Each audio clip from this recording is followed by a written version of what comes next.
Homework 1, problem 11.21. Fred, mass of 64 kilograms, is running with a football at a speed of 6 meters per second when he's met by Brutus head-on, who is moving at 4.5 meters per second. Brutus, 130 kilograms, grabs Fred in a tight grip, and they fall to the ground. A, which way do they slide? And then B, how far do they slide, given the coefficient of kinetic friction between football uniforms and AstroTurf is 0.3.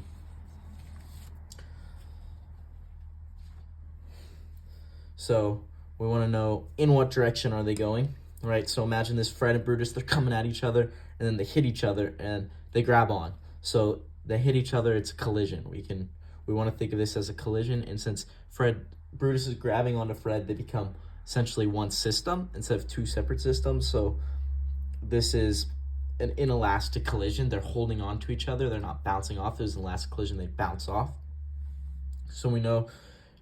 So since we know that now that it's an inelastic collision, we'll know that whoever's momentum is greater is going to be the direction in which they're going. So if Fred's momentum is greater than Brutus's, we know we're going to be going in Fred's direction. If Brutus's momentum is greater, then we're going to be going in Brutus's direction. So we just calculate this by doing mass times velocity, which is equal to momentum, and we get Fred's momentum being 384 newtons per second, and Brutus's being 585 newtons per second. So Brutus's momentum is greater than Fred, so now we know that they're going to be going in Brutus's direction. So now in problem 2, how far do they slide, given the coefficient of kinetic friction is 0.3. So given our last problem, we know that this is a conservation of momentum problem. We can use conservation of momentum to help us get to our right answer, but it might be confusing at first because you see the coefficient of kinetic friction, right? And I want to remember this, that the coefficient of kinetic friction is a part of the force of kinetic friction, right? Fk equals mu, that being the coefficient, n. N is the normal force. So there's a big question, how can this help us? How is using momentum going to help us find how far they slide? Well, remember, I want to show something where n, right, is going to be the total mass of the system times gravity, because it's going to be what's the AstroTurf pushing back up against them. So we know it's going to be the mass of Brutus plus Fred times g, gravity. So, and we know that that's F net, right? So, and there's no other forces acting on them. There's only force acting on the system of Fred and Brutus is going to be the kinetic friction. So we can just set UN equal to ma, Newton's second law, mass times acceleration. So knowing this, and remember that's going to be mu mg, we can cancel out our m's. So A is just going to be equal to mu g, g being 9.8, mu being 0.3, which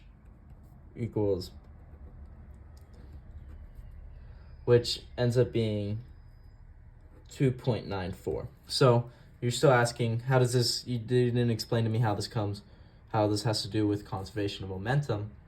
We can use the conservation of momentum, mass times velocity of this system, to find our velocity of Fred and Brutus, which we can then use kinematic equations to find our change in distance.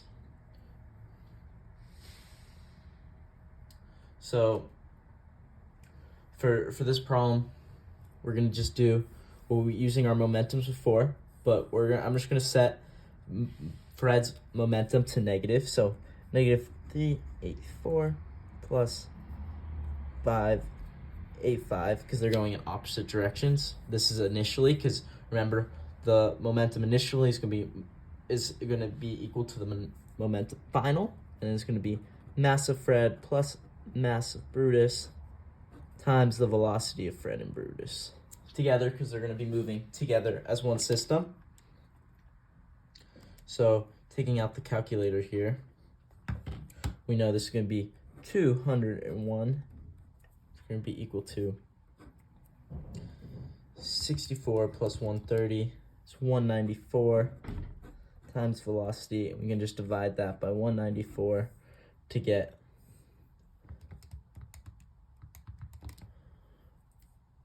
velocity of Fred plus Brutus will be 1.04 meters per second. So this is great. Now that we have our acceleration, our deceleration, our acceleration against them, we can now set that. We can now find the change in distance using kinematics of velocity final, v squared, equals velocity initial squared plus 2a change in x. Change in x, right? Remember, our velocity final is going to be 0. Equal that to 2.94, subtract plus, or oopsie, times 1.04 times 2 times 2.94, change in x.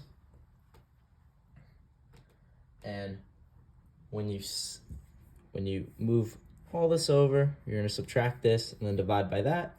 Our change in x is equal to 0.18 meters, or 18 centimeters.